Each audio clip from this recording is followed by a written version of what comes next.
First, power on your PlayStation Portal and connect to a stable 5 GHz Wi Fi network with at least 50 megabit per second download speed. Navigate to Settings, then Account Management, and select Sign In. Enter your PSN email and password, or use the fingerprint sensor if enabled on firmware 2.0 or later. Finally, link to your PS5 by selecting Pair Device. Ensure your PS5 is on the same network and in rest mode.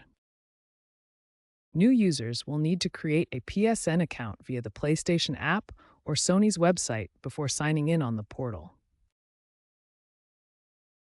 Encountering login problems, a common fix is resetting your network settings. Ensure your portal's firmware is up to date via the System menu. For error codes like CE1995-2 network timeout or NP1do31050 account authentication failure, consult Sony's official support portal. Disabling VPNs and enabling port forwarding on your router can also resolve connection issues. If 2FA is enabled, ensure you have access to your Authenticator app or backup codes.